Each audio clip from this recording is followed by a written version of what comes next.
Hello, everybody. I'd like to welcome you to the class today. I also want to say I'm sorry for not being there, but by the same token, what the pandemic and COVID-19 has forced us to do was to find alternative ways to communicate and to do our jobs. So, since the pandemic, classes online have become the norm in some situations, and they have become more normal in others. So, what I would like to say to you is that we should focus on a positive. The positive of this is that in the past, I would have just called in sick and you wouldn't have had any contact with me at all. So, usually, when parents have a child who's sick, and they are teachers, they just don't go to work that day. But now, because we have been used to classes online, this is a possibility. So I'm still able to teach you, even though my daughter is not feeling well and I'm here in the house with her, and her father is here too. We don't have corona, so don't worry about it. She's just having some trouble and she's not feeling well, but it's not corona. Let's get started. The first thing I want to do is I want to go back a little bit and ask you if you remember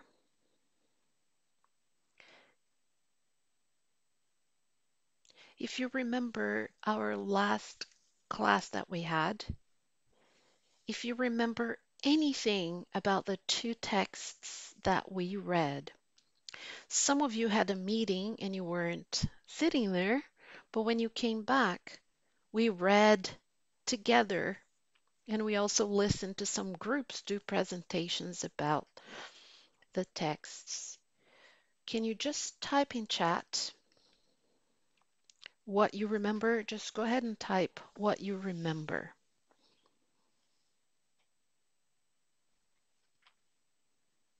Anything that you remember.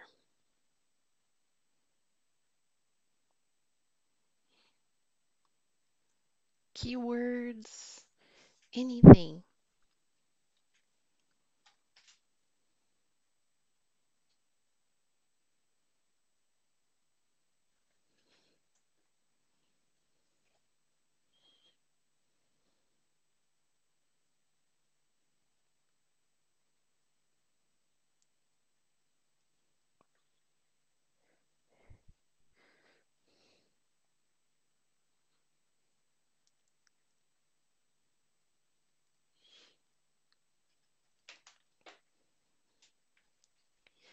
What I'm going to do is I'm going to ask you some questions, not too many, but some questions about what we discussed, and we'll see where we take it from there. I'd like you to get your books.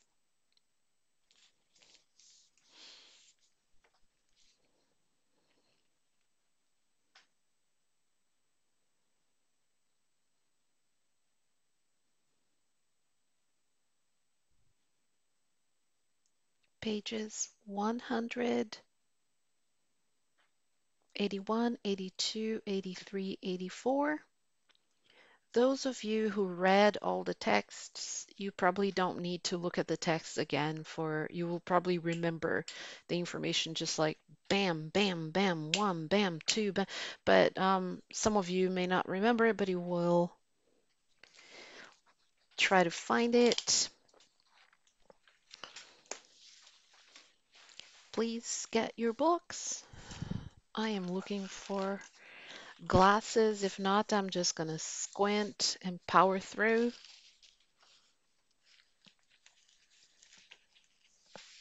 Yeah, I'm just gonna squint and power through. If you look at page 182, At the very top of 182, there is a set of questions under the word understand. The question I want to ask you is the first one. How is Dave's experience at Delhi airport different than that of the other people present? So let's go all the way back and then let's look at it.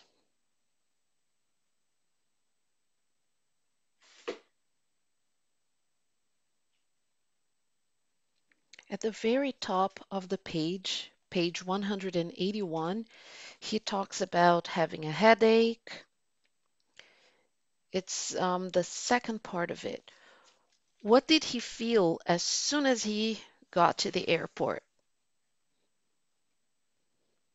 Type it in.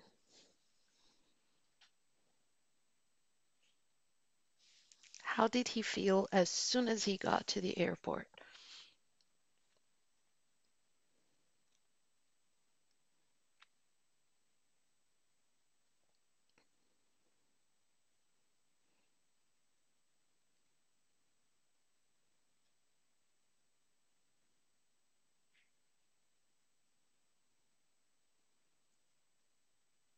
This phrase here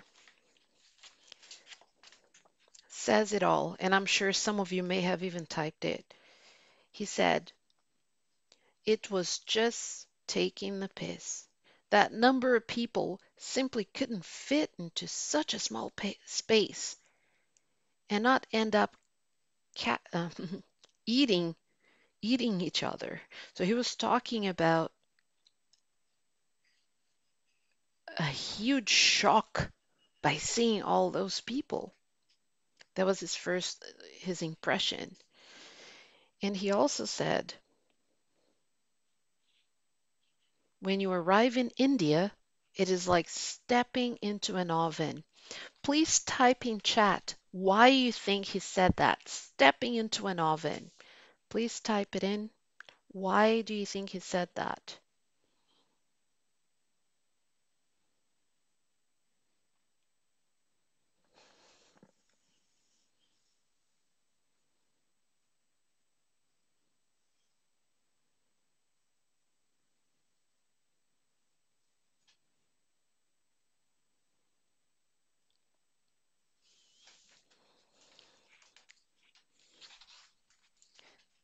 Stepping into an oven. When you think about an oven where you bake pies and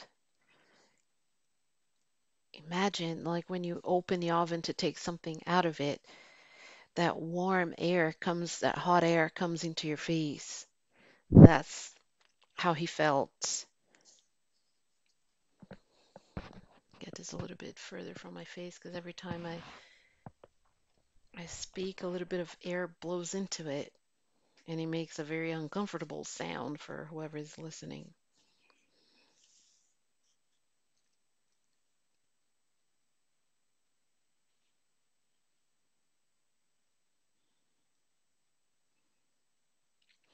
The next question, let's take a look on page 182. What are the men outside the airport trying to do? So they're trying to take the bus, and then there are lots of men outside the airport. What are they trying to do? Go back to page 181. We escaped. Let's take a look at it.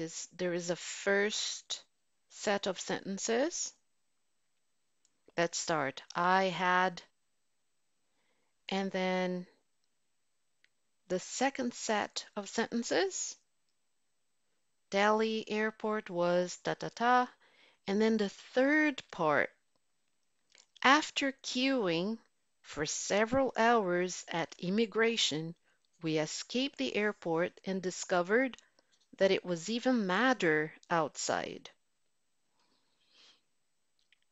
I'm saying sets of sentences because they're so short they can't be considered a paragraph.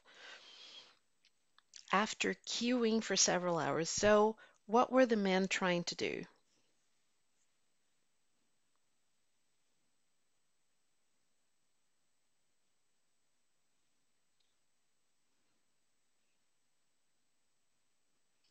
They're trying to mug them.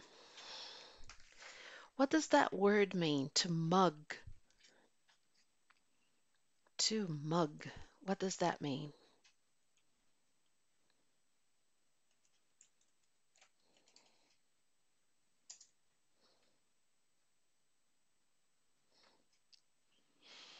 What is the difference between to rob, to mug, and to burglarize? I'm going to write this down for you, and I hope you're taking notes, but if not, maybe some of you will just look at it, listen to me, look at it, listen to the explanation, and never forget. To mug, to burglarize, and to, what was the last one? To rob. They're similar, but they're not the same.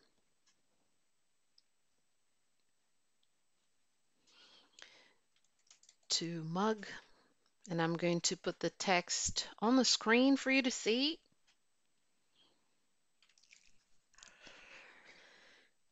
There you go.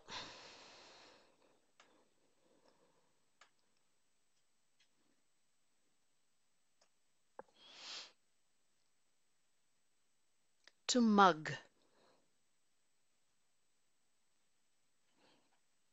If you're walking down the street and somebody grabs your wallet, you've been mugged.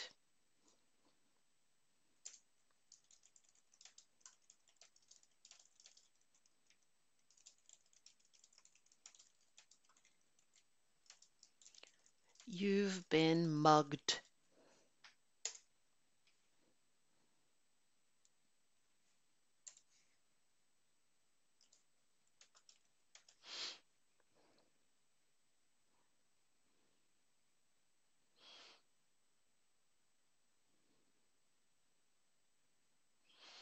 So being mugged is different from this other verb here, to rob.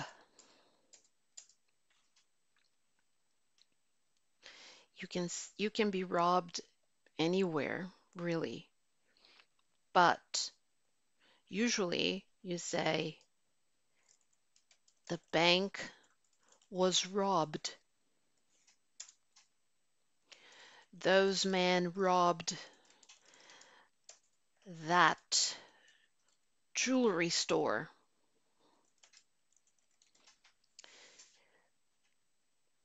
So think about the bank and the jewelry store, and what do they have in common? Please type in chat what your opinion is. What do those two places have in common? The bank and the jewelry store.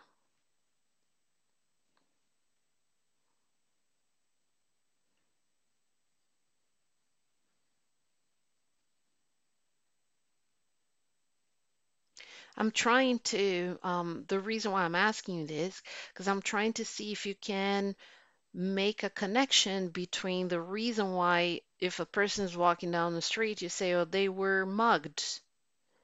But then if a huge place like a bank or a jewelry store, you don't say that, oh, the jewelry store was, you say it was robbed, not mugged. A person was mugged in the street. And finally, to burglarize. Have you ever heard this verb before? To burglarize. Let me make some room so that I'm not covering the letters. It wasn't intentional, I promise you.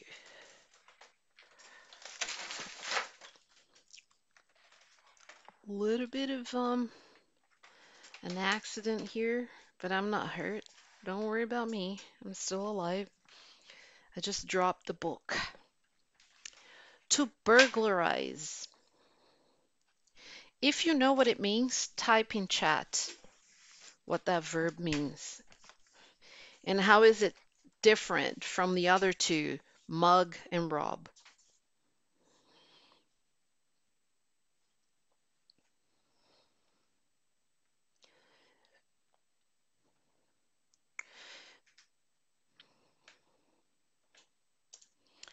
So you say a robber is a person that robs banks and jewelry stores and robs shopping centers. He can go and rob a bakery and steal all the bread. How about here? To burglarize. A burglar is a person that burglarizes. The difference between a burglar and a robber. A burglar will go to your house, make a mess, and look for things to steal, and he will not only rob you of everything that you have, but he will make a huge mess in there. He will break into your house and he will rob the place.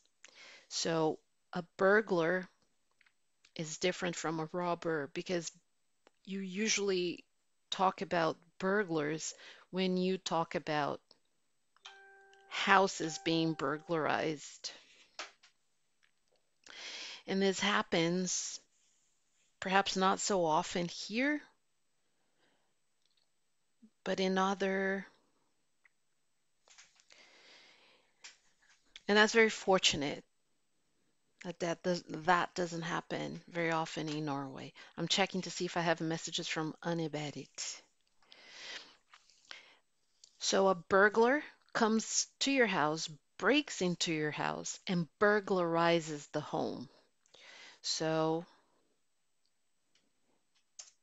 you can say, my house was burglarized last night. I'm teaching you these terms, rob and mug and burglarize, but I 100% hope that you never have to use these words to talk about something that happened to you or anybody you know, and that you don't ever think of those as occupations in life.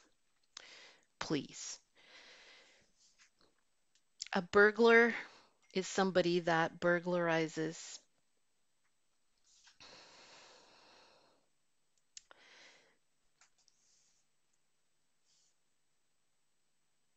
Yeah, here's unabetted. Trudy.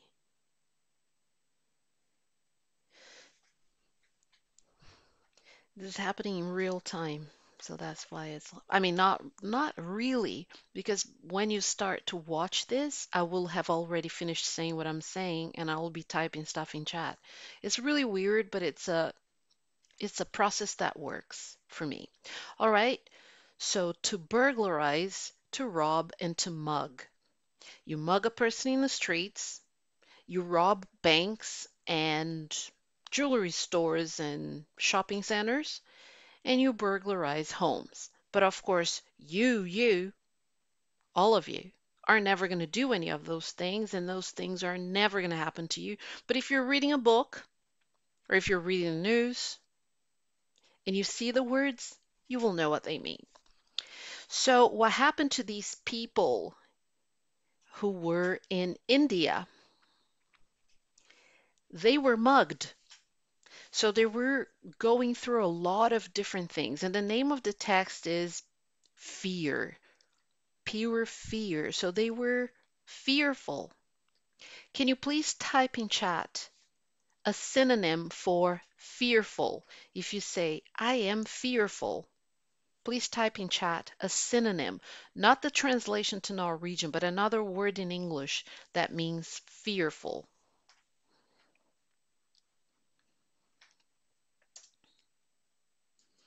She was fearful. She was, I'm,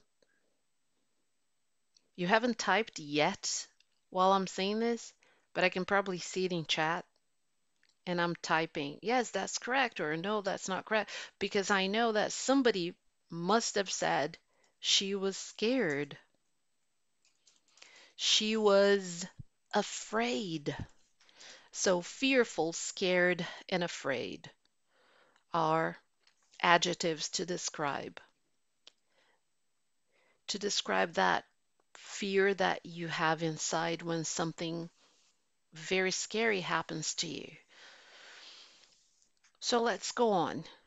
They were fearful, they were scared, they were afraid. De var rädda.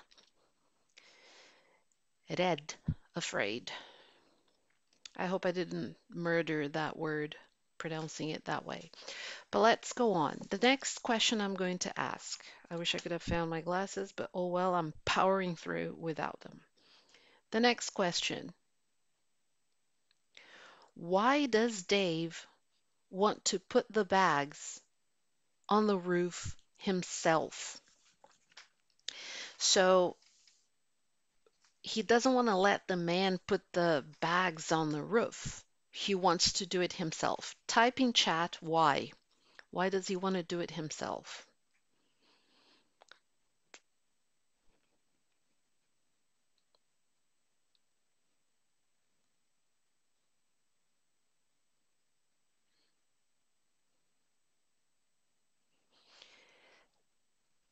If you're talking about him having just been mugged, he doesn't have a lot of trust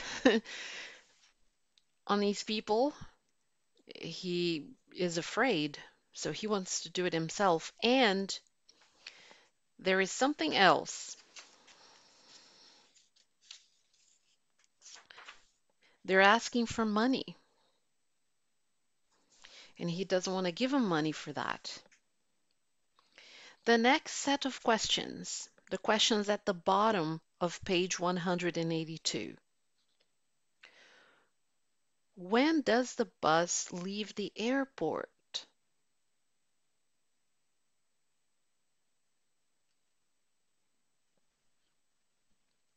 This is actually, if you look at the page 182,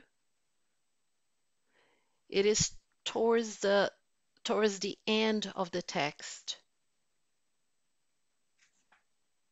You will find the answer there.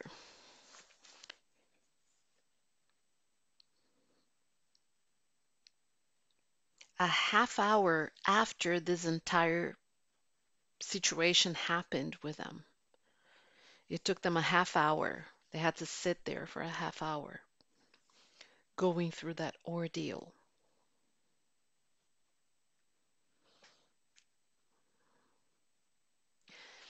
Now, how are Liz and Dave's reactions to the situation different?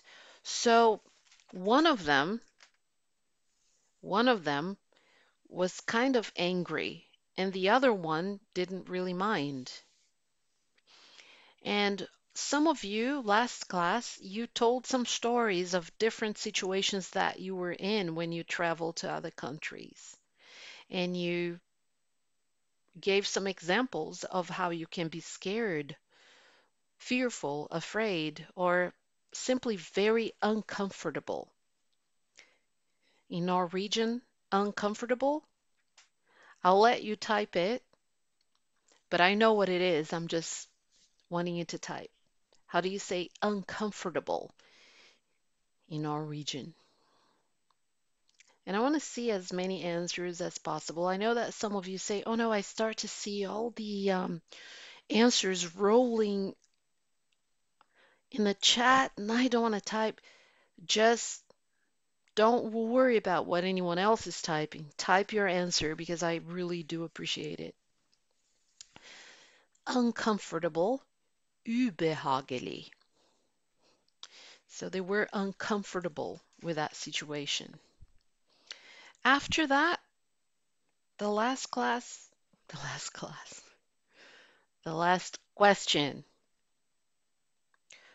What are Dave's expectations of India towards the end of the extract? Extract is a piece of something. So this is a piece. This is an extract from a book.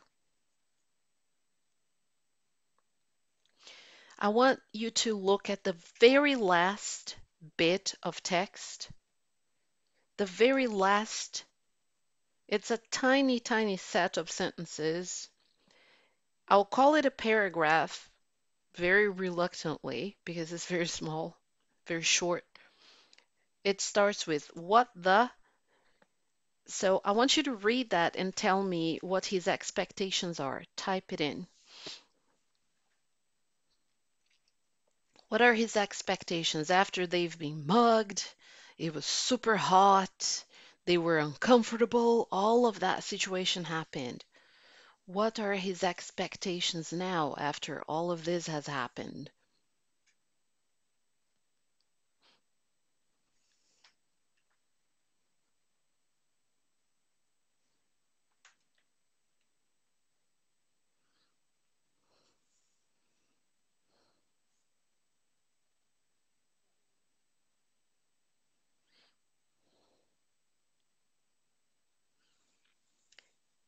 Sorry about the black screen. I'm just going to put something on.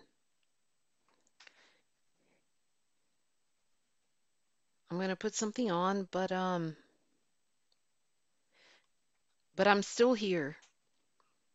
It's just kind of hard to go back and forth between I'm using a laptop that uses a different camera.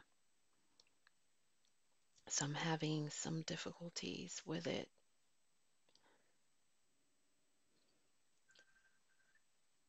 But now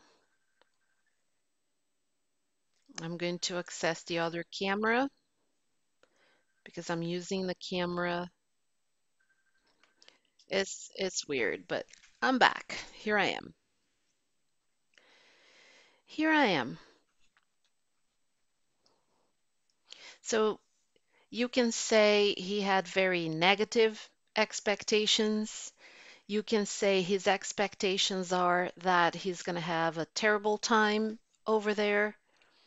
So all of his impressions, uttryck, all of his, ikke uttryck, men uttryck, expression, intryck, impression, are very negative. All of his impressions are very negative. Please type in chat if you have ever traveled somewhere where your impressions were very positive before you went and very negative after you were already there. Type really quickly. When I say type really quickly, I mean just like whatever comes to mind. Don't think too much. Just type thinking of your experiences. And I'll respond in chat.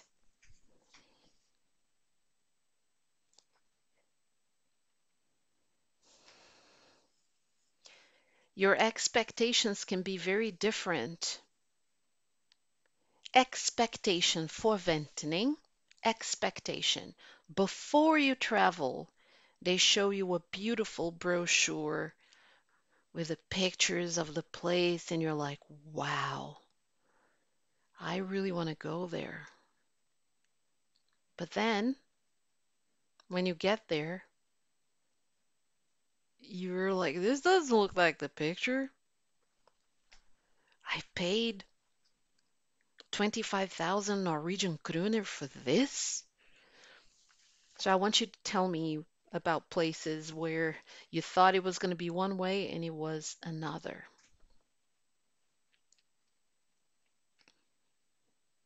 I know that most of you, from my time that I've spent with you since August last year, most of you travel often. Most of you. And by often, I mean for anybody who is middle class to travel a couple of times a year is already very often. And to go to different countries It is a privilege. It's a wonderful advantage that you have living in Europe and being able to travel so often. So that's why when I ask these questions, I know I'll see lots of interesting answers. In last class, all of you had many interesting experiences to share about your trips. Now, the next text that we read, the following text, was It Felt as If We Had Landed on the Moon by Malala Yousafzai. I may have not pronounced her name correctly. And I was pleasantly, I was satisfied to know that as soon as I said the name of the author, that some of you already knew who that was. Please type in chat why Malala is famous. Please type.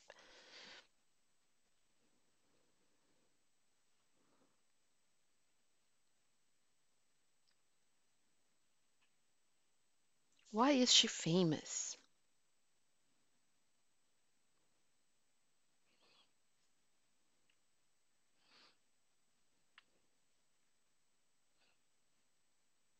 I also want you to tell me about the Nobel Peace Prize. What is the connection between Norway and the Nobel Peace Prize?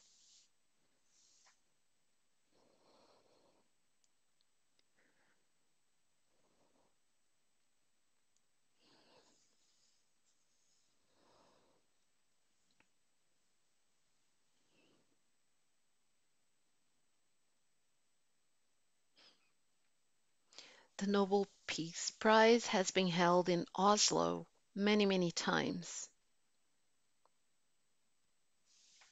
That is the connection. And about her story here. What is the gist of the story with Malala? The gist, the essence. The essence of her story. What is it?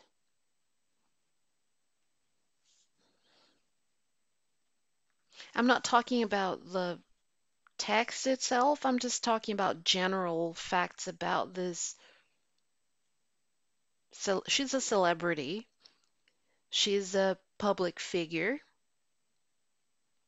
for the good reasons that we look for in someone to be honorable and famous. There are people who are famous for being famous, famous for doing nothing. There are lots of those people out there, influencers, right? But then Malala, she has a powerful story of survival. She has a beautiful message of strength for young women all over, for young people, for older people, for everybody all over the world, which is a lot more interesting and a lot more valuable than having butt implants and showing off your newest Michael Kors bag or whatever it is. So that's why she's famous. She's famous for something important and special. But in the story here, it felt as if we had landed on the moon. Let's take a look at the questions on page 183. For how long was Malala in hospital in England?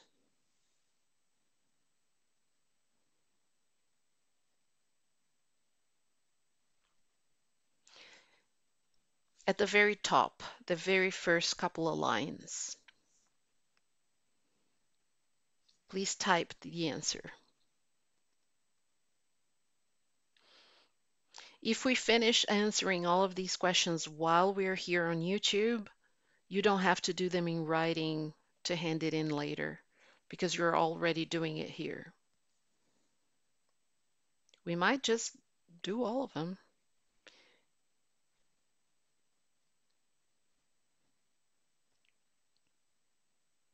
Next question. So the answer was 3 months. The next question. I'm going like this because I can't find my glasses. What was Malala's first impression of Birmingham?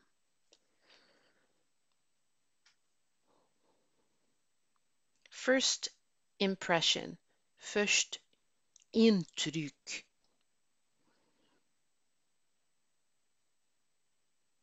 It reminded her of a place. Type in the name of that place. It reminded her of.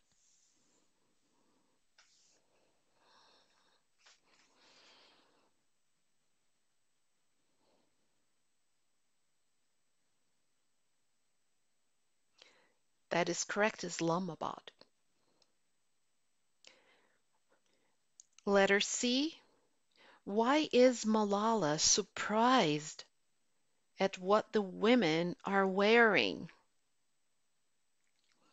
That's interesting because she probably might not have expected them to be wearing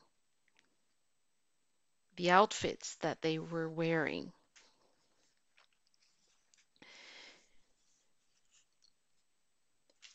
Some women of Muslim religion, they wear hair, headscarves. Some women choose to wear that because of their religion, and some of them wear burqas. Can you type in how a burqa differs from a headscarf? If you know. If not, you can read the definition. The headscarves can be just like they don't cover everything. The burqas cover your entire body, your entire face, and only your eyes. Even the eyes have like a mesh kind of fabric here that you really can't see anything. Letter C.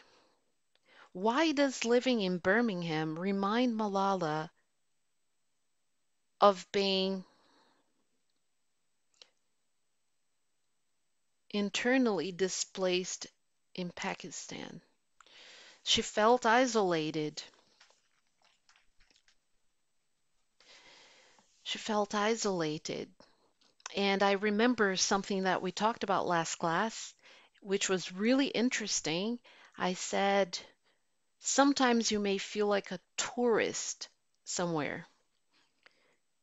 And we talked about feeling like a tourist in Trondheim, even though it's quite close to Selbu, but it's not where you are every day. So there is like a culture shock, even if it's small. You even have a different dialect in Selbu compared to Trondheim. So you can only imagine how somebody coming from Pakistan going to the United Kingdom, how different that would be. Next one. Why does living in, yeah, this was the last one. The next one, why didn't Malala go back to do her exams?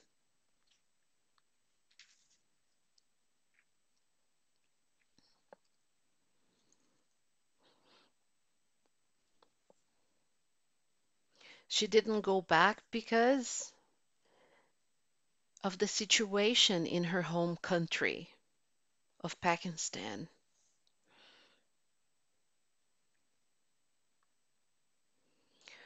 Why did Malala feel alone in schools? According to her descriptions of what her life was like, she felt that way because she was different. How many of you sometimes feel like you might be a little lonely when you feel like you're different? Many of us can feel that. I can attest for that. I have felt alone for being different. And then later on, you find your group of people that accept you and embrace you, or you find sport. A lot of you play handball. Activities. A lot of you like to go out on your snowmobiles, on your four-wheelers. You go and you have friends who go to the same parties, and after a while, you start to maybe you don't fit in because you're still different, but you blend in and you start to find a place where people can accept and honor who you are. What did Malala do at home that made her happy? It's the very last paragraph. The very last paragraph. I was so exhausted, and then she goes on to say, it's the last things you're going to type in chat. What did she do at home that made her happy?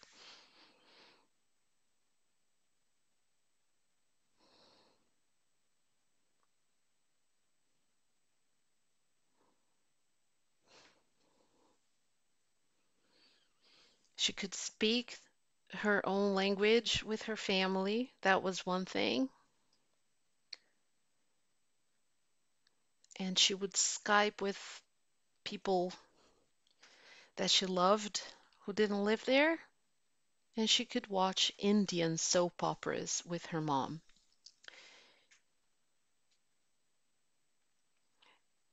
We're going to do a round of Quizlet Live. And after that, I would like you to start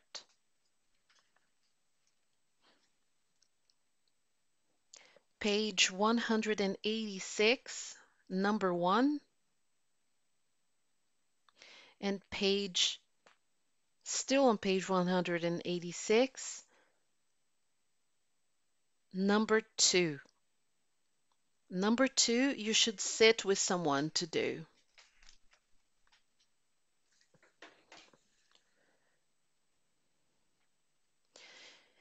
And Anne-Berit says, Jeg og Tigsti blir oppe med H-klassen I dag.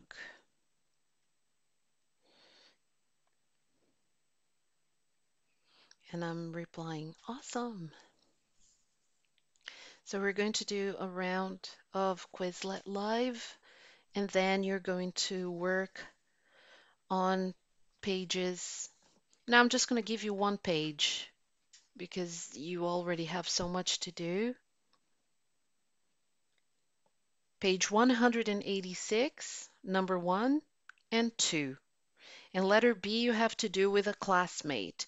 Those of you who are sitting at home, if you're able to contact somebody on Snapchat or Skype or Facebook Messenger or on your phone with FaceTime, you can do that. If it's impossible, then it's okay. Then you just write it by yourself. Page 186, 1 and 2. We're going to now do Quizlet Live.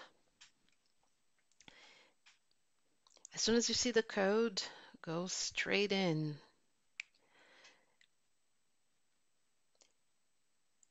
I'm focusing on verb forms with you. And the reason for it is that we're going towards the end of the line now, and I want to make sure that everybody is on the same page, or at least close to the same page, or at the very least, I can say that I want people to learn certain things to never forget. I haven't fixed some of those sentences where I wrote dad instead of dit, but I will, and I really appreciate the heads up on that because that's the study set that you will do. I hope that everyone understands and realizes that it might be difficult and uncomfortable for you sometimes to speak English, but if anyone can understand you, it's me, because it is very difficult for me sometimes to express myself in Norwegian, but I do it when I have to. And if people don't understand me and go, huh? I, s- I used to be extremely upset at that, but now I power through that.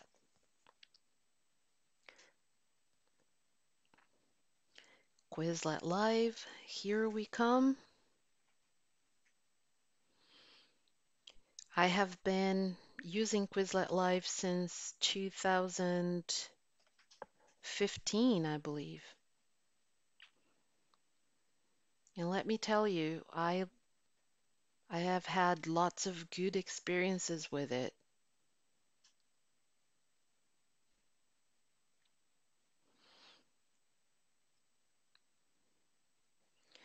I know some people don't like it. Oh, we prefer Kahoot. And sometimes we use Kahoot too. All right, here's Quizlet Live.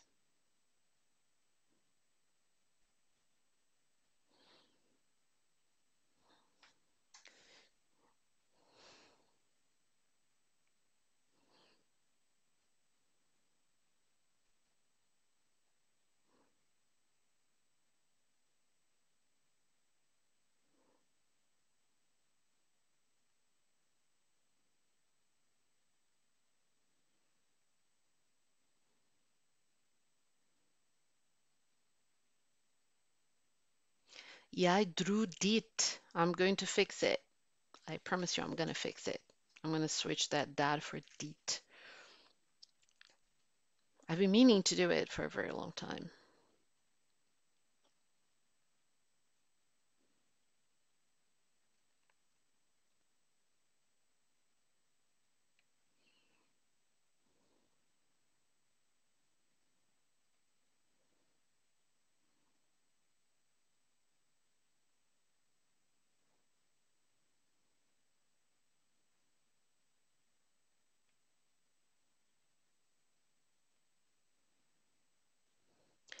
All right, now we can work on page 186. Have a great day, everybody.